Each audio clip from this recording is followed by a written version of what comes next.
When 59-year-old Radha Govender, a socialite and millionaire from Pietermaritzburg, was found murdered in her home, no one would have believed that the person responsible was so young. This is the story of the youngest person to be convicted of murder in South Africa. Radha Govender had made her money from nightclubs and was a wealthy woman. She had at least 3 children. One of Radha's sons had been married, however later got a divorce, and from that marriage he had 2 children, the youngest a boy and the eldest a girl. I'll be referring to the girl as P, as she was under the age of 18 when the crimes took place, so her name and images were never released to the public. P was born in 1990, and when P was between the ages of 10 and 12, her parents divorced and her father also committed suicide. Before P's father committed suicide, he had told P that his mother, Rahda, had lied to him about who his father really was. After P's father's death, P, who was 12 at the time, and her brother, who was 6 at the time, chose to go live with their grandmother, Rahda, instead of their mother because they did not get along with their mother's new boyfriend.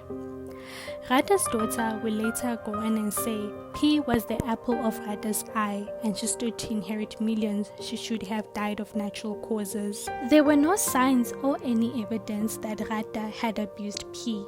The only known incident between P and Radha was a fight after P had racked up a 2,000 Rand phone bill, calling her boyfriend a 20-year-old man.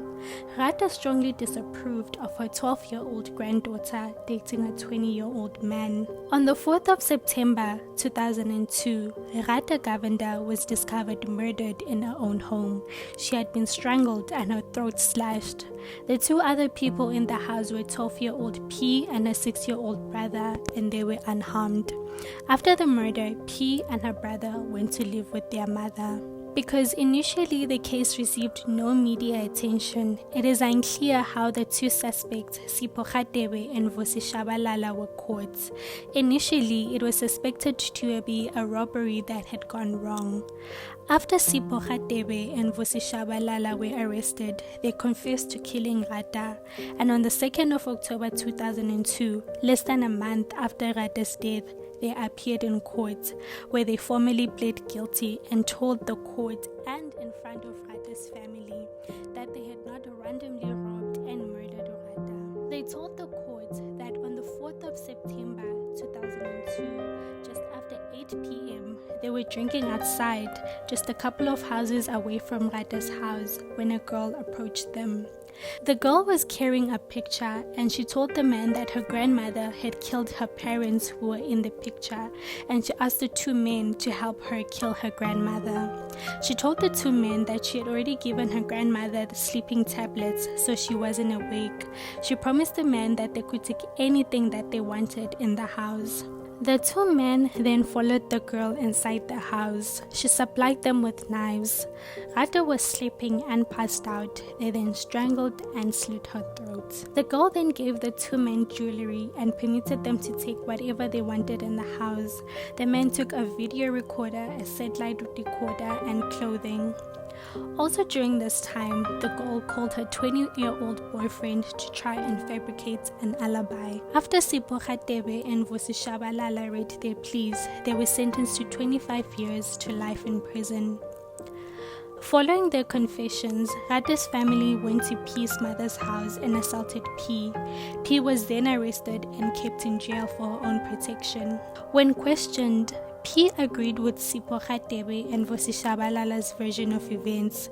She claimed that she was a pawn. She claimed that she had asked the 2 men to kill Radha on the instructions of Radha's daughter's ex-boyfriend, a man called Dash, who was an ex-police officer, now a businessman. P claimed that Dash had owed Radha money and Radha wanted her money back.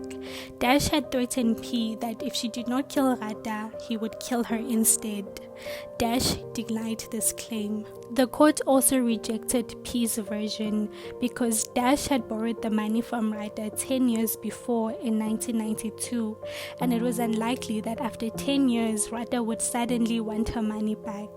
2 years after Radha's death, P, who was 14, was found guilty of Radha's death, and this made her the youngest person to be convicted of murder in South Africa. In 2004, P was sentenced to 36 months correctional supervision or house arrest.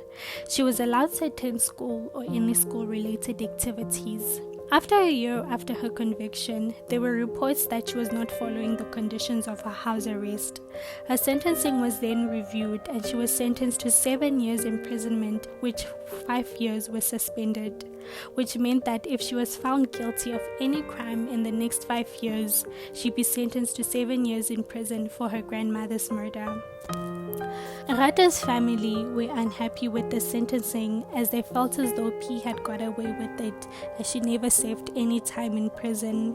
Her true motive is still unknown. The judge in sentencing said, "The only motive one can surmise is the fact that the deceased and P had an argument about her relationship with the man of 20 whom she had phoned running up a bill of 2,000 rands.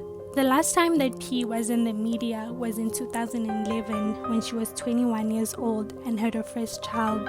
She is now 31 years old, married with children.